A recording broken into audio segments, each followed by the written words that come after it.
हर जगह कलयुग का प्रभाव देखने को मिलता है, लेकिन धरती पर खासकर भारत में एक ऐसी जगह है जहां अभी तक कलयुग का प्रभाव पहुंचा ही नहीं है। जी हां, आपने सही सुना।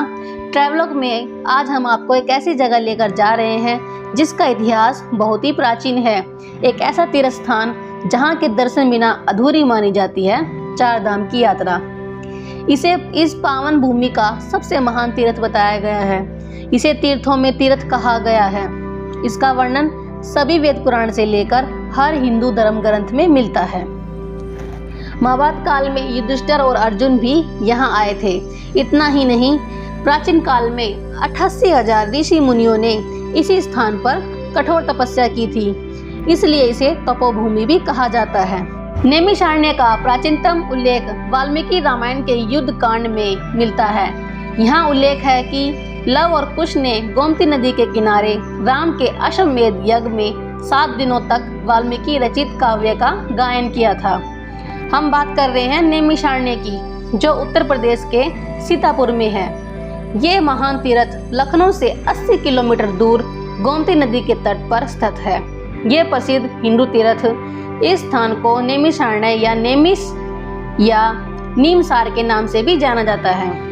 कहा जाता है कि ब्रह्मा जी ने खुद भी इस स्थान को ध्यान योग के लिए सबसे उत्तम बताया था।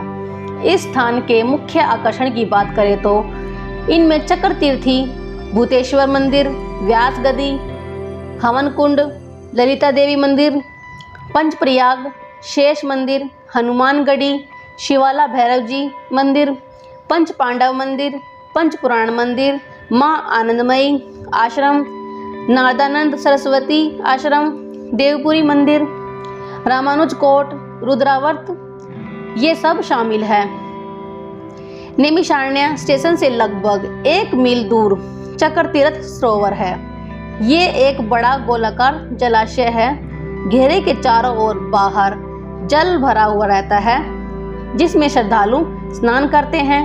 पानी में चलते हुए इस गोल चक्र की परिक्रमा भी करते हैं। पानी के भरे हुए जल के घेरे के बाद चारों ओर सीढ़ियां बनी हुई है। यहाँ विभिन्न देवी देवताओं के मंदिर भी है और सबसे मुख्य मंदिर महादेव का है।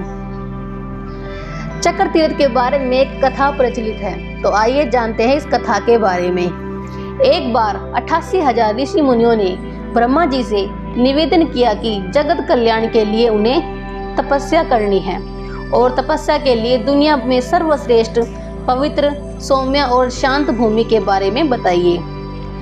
ये घटना महाभारत काल के बाद की है, जो ऋषि मुनि कलयुग के प्रारंभ को लेकर भी चिंतित थे। ब्रह्मा जी ने अपने मन से एक चक्र उत्पन्न करके ऋषियों को कहा कि इस चक्र के पीछे चलते हुए जाइए। जिस भूमि पर इस चक्र का मध्य भाग यानी नेमि खुद गिर जाए तो समझ जाइएगा कि पृथ्वी का मध्य भाग वही है। ब्रह्मा जी ने यह भी कहा कि वे स्थान कलयुग के प्रभाव से मुक्त रहेगा। कहा जाता है कि इसी स्थान पर चक्र का नेमि गिरा था, जिस वजह से इसका नाम नैमिषारण्य पड़ा और यह चक्र तीर्थ कहलाई।